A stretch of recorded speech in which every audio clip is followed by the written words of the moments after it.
If you're in a romantic relationship, praying for one, or gave up on having one, or married, this episode is for you.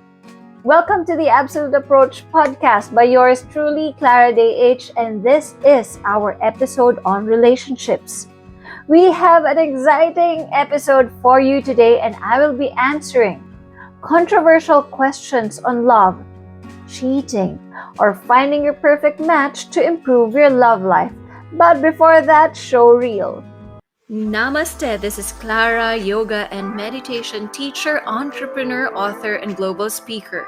Welcome to the Absolute Approach podcast by Clara Day H. Let this podcast serve as your mighty and soul-driven map in this life. Just because the perfect life that you dream of is not happening this second, it does not mean that it's never going to happen. Driven by power and purpose, you can paint your perfect life with the Absolute Approach. Each week, I will be sharing with you my insights on the most important pillars of our lives: our mind, body, spirit, wealth, and relationships. Expect compelling and sometimes unorthodox views on wellness, entrepreneurship, success, manifestation, and love. If you are on a quest of taking a quantum leap to live the life that you have always visualized, this podcast is for you. What is the most powerful yet abstract word in our vocabulary? I believe you will agree with me when I say it is love. It is so hard to define, and it could have various meanings for each of us.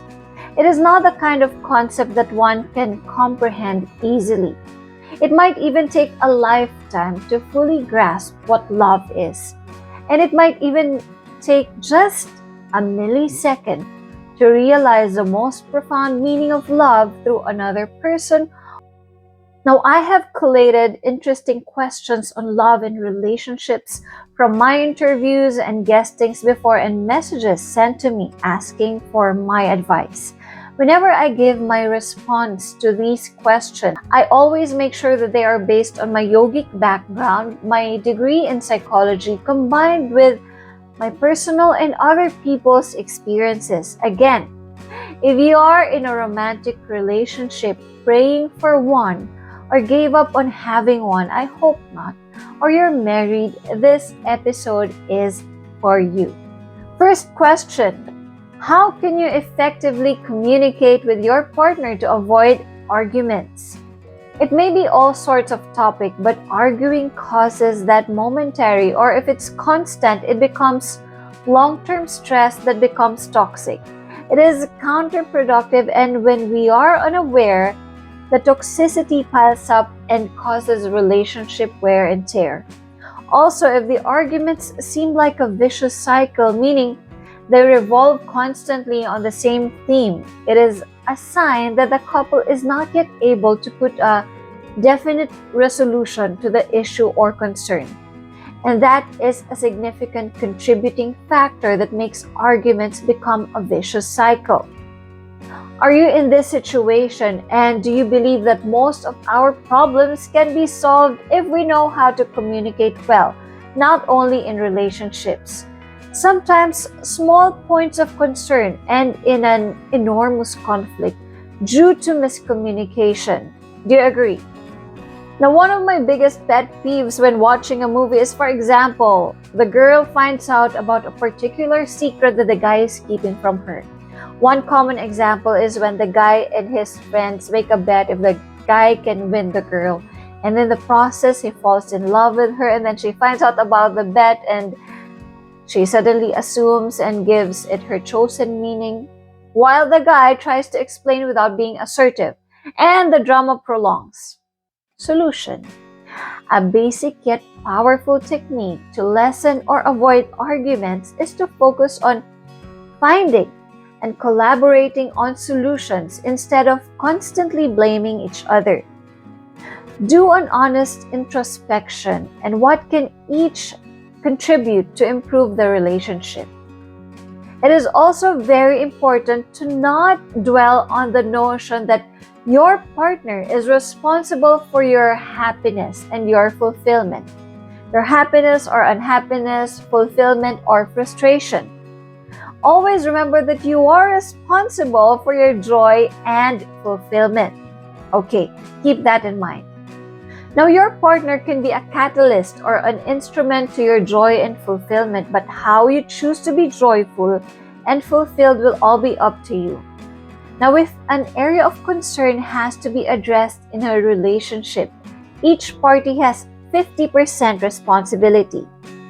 Knowing this makes both of you committed to changing the way you perceive your partner as the partner that you have to make the relationship work, instead of someone who is responsible to make you happy. Now, keeping that in mind, for effective communication, it is important to be assertive and respectful at the same time. Communicate with the other person what you want in a firm, compassionate, and respectful way.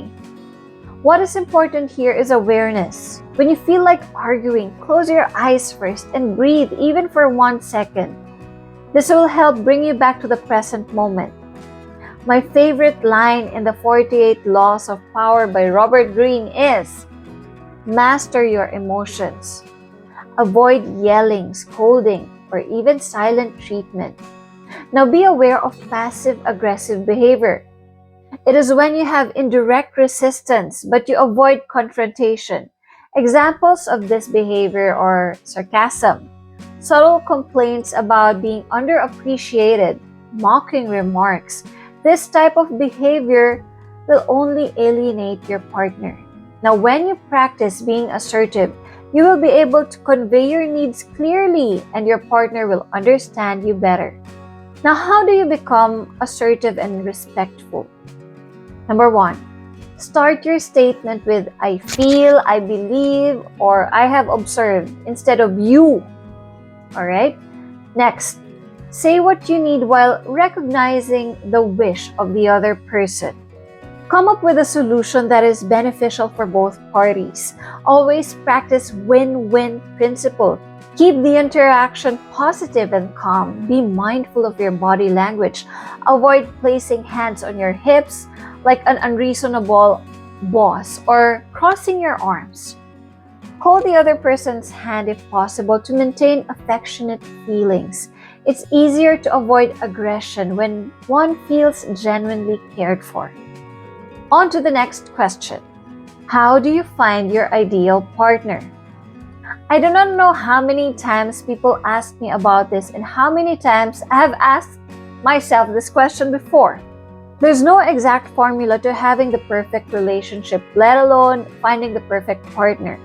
I firmly believe that who we end up with is a reflection of our inner world, how we see ourselves, and our relationship with ourselves. Everything is a product of a healthy mindset, chance, and being open to the world of possibilities. Now, if you keep affirming and declaring that you always attract toxic partners, cheaters, then that is exactly the energy that you are attracting. So don't be surprised with the pattern that you are getting from your relationships.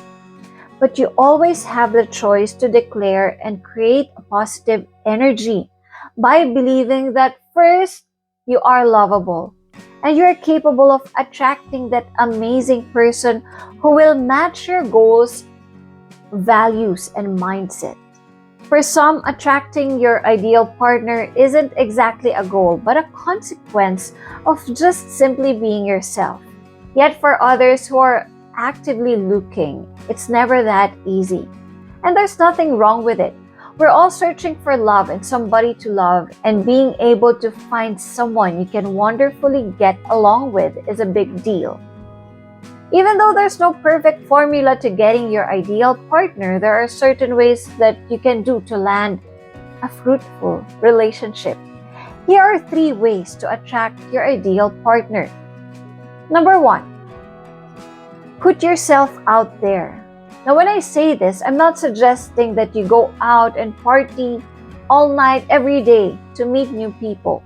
You can of course do that, but there are a lot of ways to socialize. Not only that, there are so many social activities that you can do that interests you, and you can start with those. You may be an introvert like me, but it is not an excuse to not socialize. Enroll and learn a new sport or an instrument or a language. Preferably not an online class, but a face-to-face group class. It helps to look for activities that happen regularly, like monthly or weekly, so you get to recognize people and learn more about them. Let go of the goal of finding a date. Just be ready to socialize and mingle and meet new friends. You can gain new friends, and who knows, those new friends can be the people who will introduce you to the one. Practice being friendly and approachable. Relax and have fun. In the process, you will be able to unlock the talent or potential that you never thought you had through that class. All right? Number 2, practice talking. Have you heard of the saying, luck is when preparation meets opportunity? Practice conversing with people. So, for example, the next time you go to a coffee shop, ask a question to the barista after you have placed your order. You can ask, for example, how long he or she has been working in that coffee shop. Avoid questions that are answerable by yes or no. Keep it casual, but be sensitive as well. If the person seems really busy and there's a queue behind you, then 1 or 2 questions, it's okay, or a sincere compliment is perfect as well. What is important is for you to get into the habit of initiating a conversation. You don't know how the universe can surprise you when one thing leads to another. And by the time the person you are meant to be with is standing in front of you, you have already improved your confidence and conversational skills, which are factors for attractiveness. Number 3, don't lose yourself. It's easy to get overwhelmed by looks or charm, but don't lose yourself in the process. Otherwise, you might end up looking superficial by constantly trying to impress the other person because you are agreeing to everything they say or pretending to be who you're not. It doesn't mean that you have to challenge everything they say, that you appear like a lawyer cross-examining a witness. Be open to learning new things, but look ahead and discern if there's a mismatch in your set of beliefs. One of the best foundations of an ideal partnership is compatibility in terms of values and perspectives. Speaking of values, remember your values and don't compromise. For example, if sleeping together on the first or third date is against what you believe in, then be clear. You can say that it is tempting, but I hold my values dear to me and I expect you to respect that. If he doesn't, then move on. Operate on an abundant mindset that he is not the only person you can meet and potentially have a wonderful relationship with. This way, you can increase your value as a person by being firm with your convictions. Okay, take note of this. Write down your negotiables and non-negotiables. Come to think of it, when we want a car or even a mobile phone, we are very specific about the model, the color, the features. But how come most of us are not specific about what we desire in a partner? Remember, clarity is power. If we are clear about what we want, we will not end up settling for less than what we deserve. So get a paper, make 2 columns of your negotiables and non-negotiables. In the non-negotiables, you can write, for example, he or she has to be spiritual or religious, gives importance to his or her family, handsome or beautiful, funny. In the negotiables, you can specify that it does not matter if he or she is younger or older, as long as you jive and can communicate well. Let go of the idea that you need to write what is acceptable or admirable to most people. Write what your heart is telling you to write. Be completely honest with yourself and let go of judgment. No, you're not asking for too much. Let go of limiting yourself based on your current reality. So, for example, you're a single mom, let go of the thought that you will never be able to attract the person who will fully accept you and your amazing child. You are whole, you're complete, and you deserve a loving and lasting relationship. Remember that what you are writing will have a significant impact on your life, so let go of thinking what other people will think. And on to our next question. If you caught your partner cheating for the first time, should you forgive him or her? Now, when it comes to cheating, it is different when you are married and when you are not. There are a lot of considerations when you are married, like kids, your livelihood together, and numerous factors. Now, being cheated on is devastating and not a simple matter to handle, regardless if you are married or not. But learning how to deal with a cheater can help you regain control of your life and help you decide how you want to move forward. The exhausting emotional and mental side effects of being cheated on can stay with you for an indefinite period. It amplifies insecurities, low self-esteem, distrust, makes you feel worthless, and makes you doubt your qualities and physical appearance. Now, if you are in this situation, I want to give you a big virtual hug, sending you love and light. And here are 2 helpful ways to deal with cheating. Take note that this is within the premise that the cheating has already been proven and all the evidence are there, not just a speculation. Okay? Number 1, avoid blaming yourself. The unfaithful action of your partner may have very little, if nothing, to do with you. Cheating is a selfish act in which a person is thinking solely of themselves. Yes, it is inevitable that you will ask yourself why. Often, cheating is a response to a concerning matter in the relationship. It is essential that the partners sit down and have an honest conversation about what needs are not being met. It could be time, intimacy, communication, security. Now, some people cheat because they're having struggles within themselves, like depression, and cheating is their way of escaping what they need to deal with. Of course, this does not justify the act. If your unfaithful partner was depressed, they should have told you so you can deal with it together. And number 2, collect your thoughts. Acknowledge the pain, grieve the situation, and try not to use work or other people as distractions, as they are only band-aid solutions. Now, if you have decided to stay and deal with your partner, a thorough self-introspection alone may help you to reconsider. Now, ask yourself whether you are staying in the relationship because it is just a test and both of you can be stronger as a couple after the cheating.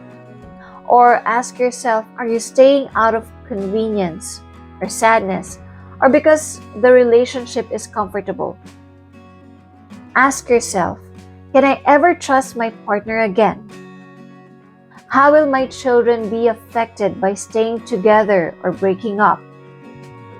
Now, I have been in that situation, and based on my experience, I would say that whatever path you choose to take, specifically regarding the decision to make considering your children, promise yourself that you will be strong no matter what.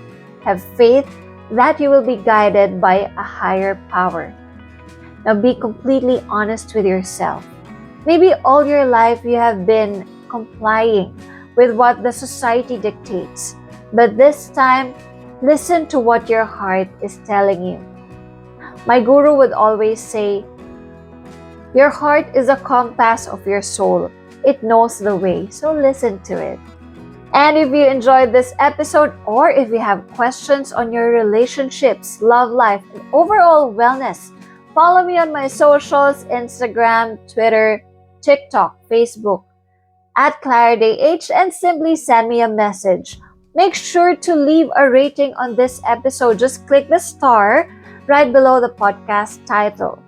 And if you are watching this through YouTube, subscribe and hit the bell for notifications. Leave a comment on what you think about the answers and any suggestions that can help our community. Once again, thank you so much, and I'll see you on the next episode. And thank you for joining me in this week's episode of the Absolute Approach podcast by Clara Day H. Download this episode or share it with the people you care for. Let's connect through my socials at Clara Day H. You can send in your questions or share what you think of this week's episode. See you next Tuesday, and until then, believe in your power and embrace your purpose. Stay amazing, my friend. Namaste.